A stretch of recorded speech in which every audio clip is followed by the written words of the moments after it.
केंद्रीय मंत्री मनोहर लाल खट्टर ने भाजपा प्रदेश कार्यालय में प्रबुद्ध जनों के साथ बजट पर की परिचर्चा। जनता के बीच कांग्रेसी नेताओं द्वारा सिर्फ झूठ और भ्रम फैलाने का किया जा रहा है कार्य, यह राजनीतिक बेईमानी।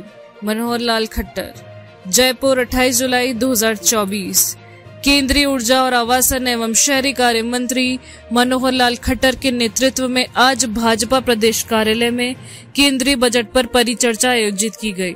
बजट पर परिचर्चा के दौरान केंद्रीय मंत्री मनोहर लाल खट्टर ने कहा कि प्रधानमंत्री नरेंद्र मोदी देश को विकसित राष्ट्र बनाने के लिए प्रयासरत हैं।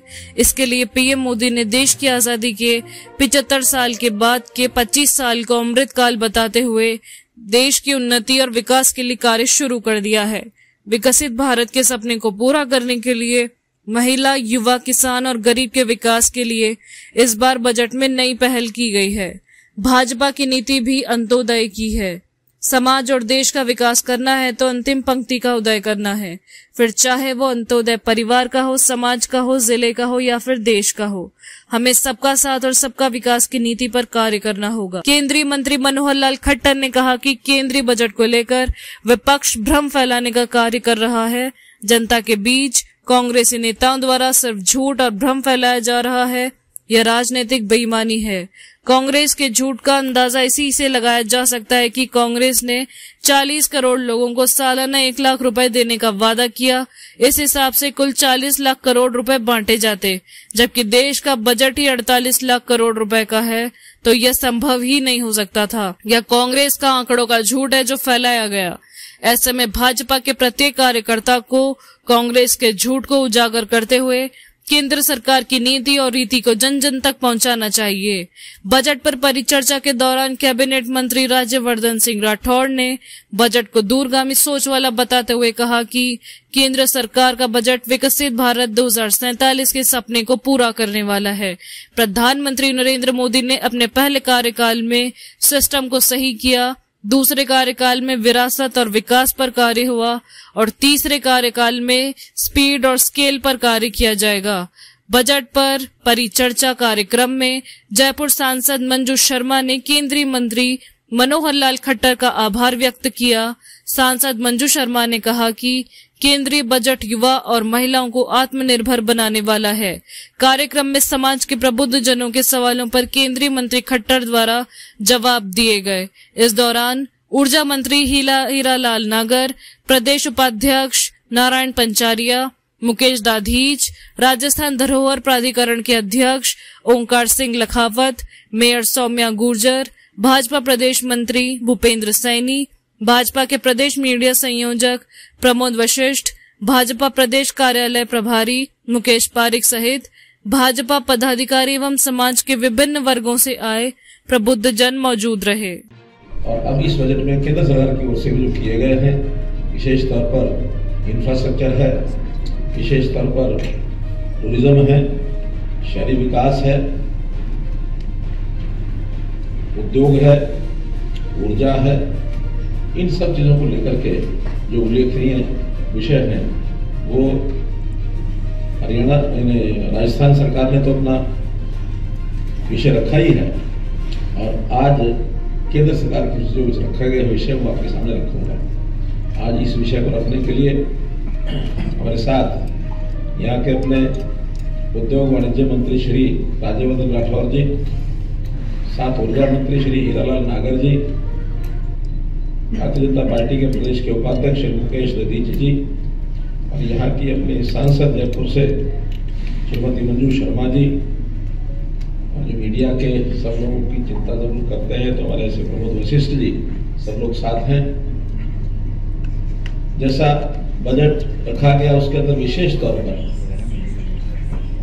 ये बात ध्यान रखी गई कि जिनकी आवश्यकता ज्यादा है उनको प्राथमिकता ज्यादा है। जैसे प्रधानमंत्री जी कहते हैं कि मेरे लिए समाज को अगर अलग अलग तरीके से देखना भी हो तो जैसे कांग्रेस सरकारें देखती हैं जातियों के हिसाब से, हम अगर जातियों की बात करें तो हमारी परिभाषा जातियों की अलग है। ज्ञान शब्द से उन जातियों को उन्होंने संबोधित किया। गरीब, युवा और अन्नदाता और महिला, इस नाते से 4 अलग अलग उन्होंने ये शब्द दे करके और इस प्रकार से उसको लेकर किया और फिर जिस प्रदेश की जैसी आवश्यकता है उस प्रदेश को फोकस करते हुए उन चीजों पर ध्यान दिया। अगर मैं ये कहूं कि अगर राजस्थान की बात, क्योंकि हर प्रदेश में आज हमारे केंद्रीय मंत्री सब जगह गए हैं, तो राजस्थान के विषय में मेरे जिम्मे लगाया गया, तो राजस्थान में विशेष तौर पर जैसा मैंने फिर बताया कि इंफ्रास्ट्रक्चर, उद्योग, ऊर्जा और पर्यटन ये एक प्रकार के विशेष फोकस देने वाले एरिया है। तो हम यहाँ राजस्थान में ये कहें कि विकास की बात भी करेंगे और यहाँ की विरासत की बात भी करेंगे, क्योंकि यहाँ का विरासत अपने आप में बहुमूल्य बातों से है। तो उसमें सबसे पहले अगर उद्योग की बात करता हूँ तो 12 नए औद्योगिक पार्क इसकी मंजूरी दी गई है और इसमें राजस्थान के लिए विशेष तौर पर जोधपुर, पाली, मारवाड़ औद्योगिक पार्क ये स्वीकार किया गया है और इस पार्क के विकसित होने के बाद लगभग 40,000 लोगों को रोजगार मिलेगा। एक बहुत बड़ा विषय है। एक विषय चर्चा का विषय बना, उसमें मुझे बजाय आप प्रश्न पूछे, मैं ही अपनी तरफ से बोल देता हूँ कि बजट के भाषण में 2 प्रदेशों की नाम लेकर के वहां चर्चा ज्यादा की गई, बिहार की और आंध्र प्रदेश की। इसका अर्थ ये नहीं है कि बाकी प्रदेशों को इग्नोर किया गया है, क्योंकि वहां कुछ उल्लेखनीय बातें सबके बीच में रखनी होती है। बजट का जो पाठ होता है, बजट का जो ग्रंथ होता है वो बहुत बड़ा होता है, लेकिन उसमें कुछ बातें उल्लेख करने के लिए नाम ले लिए जाते हैं। अगर मानो मैं राजस्थान के बजट की बात करूं, आप लोगों ने जरूर उसका अध्ययन किया होगा। राजस्थान में जिले कितने हैं? 50। कभी भी जितने जिले हैं बजट में सब जिलों का उल्लेख कभी होता नहीं है, लेकिन जो बजट बनता है ऐसा नहीं कि उसमें से कुछ जिलों का नाम ले लिया तो उनका बजट होता, बाकी का बजट होता ही नहीं है। बजट सबके लिए होता है। अब अगर बजट घोषित किया गया है तो इसमें खर्च का अनुमान 48 लाख करोड़ रुपए का किया गया है। तो 48 लाख करोड़ रुपया आखिर तो सारे देश में लगेगा, सब प्रदेशों में लगेगा, और उसमें अगर 2-3 योजनाएं 2 प्रदेशों की घोषणा कर दी तो इसका मतलब ये है कि उसकी चर्चा हो गई। अब मान लो 3 करोड़ नए मकान बनाने हैं, तो ये 3 करोड़ नए मकान सारे देश में ही तो बनेंगे।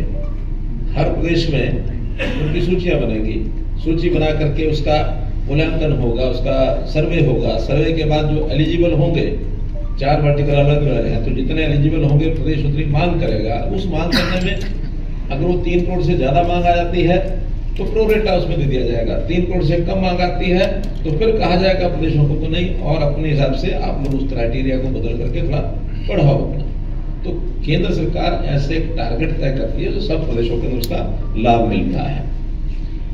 राजस्थान के कारीगरों, विशेष तौर पर जो शिल्पकार हैं, स्वयं सहायता समूह हैं, अनुसूचित जाति के लोग हैं, इनको जो